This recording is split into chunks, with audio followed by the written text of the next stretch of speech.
مع الله في لألآت النجوم نحمده ونصلي على رسوله الكريم اما بعد بسم اللہ الرحمن الرحیم۔ معزز خواتین و حضرات، السلام علیکم ورحمۃ اللہ وبرکاتہ۔ میں آپ کی خدمت میں حاضر ہوں پروگرام سنہری باتوں کے ساتھ، اور آج کی اس مجلس میں تقیہ کے استعمال کا سنت طریقہ آپ کے سامنے عرض کروں گا۔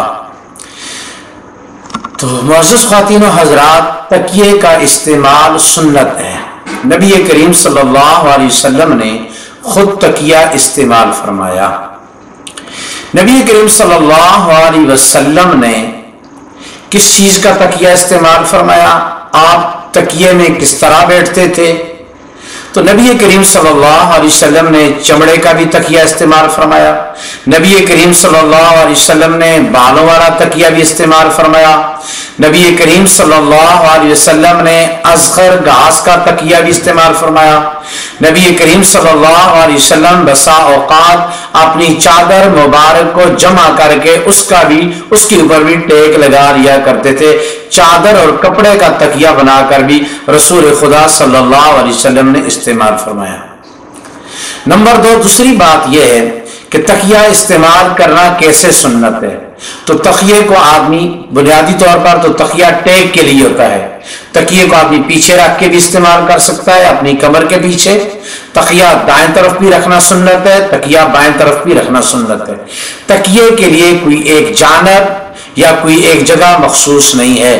جس طرح انسانی جسم کو راحت اور سکون ملے اس طرح وہ آدمی استعمال کر سکتا ہے تکیے کو۔ تیسری بات یہ ہے کہ تکیہ آدمی اپنے گھر کے اندر بھی تکیے پہ ٹیک لگا کے بھی بیٹھ سکتا ہے، اور مجلس کے اندر بھی صاحب مرتبہ آدمی تکیے پر ٹیک لگا کے بیٹھے تو یہ کبر میں شمار نہیں ہوتا۔ اور اس کے ساتھ مجلس میں اگر کوئی مہمان آ جائے اور آپ کے ہاں کسی مہمان کی جب آمد ہو تو مہمان کو تکیہ پیش کرنا یہ بھی سنت ہے۔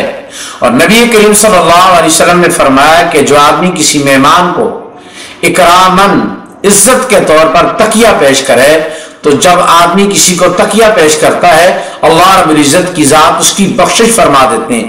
اتنا بڑا اجر ہے تکیہ کے دینے پر۔ اور اس کے علاوہ حدیث پاک میں یہ بات بھی آئی ہے کہ 3 چیزوں کو ٹھکرانا بھی نہیں چاہیے، ان میں سے ایک تکیہ ہے۔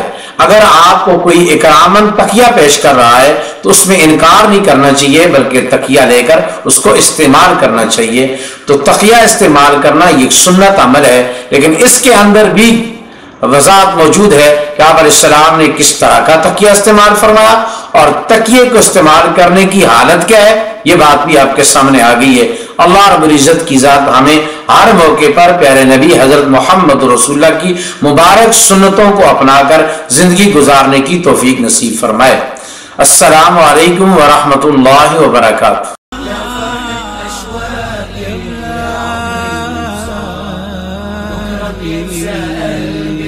كل أيام الصعب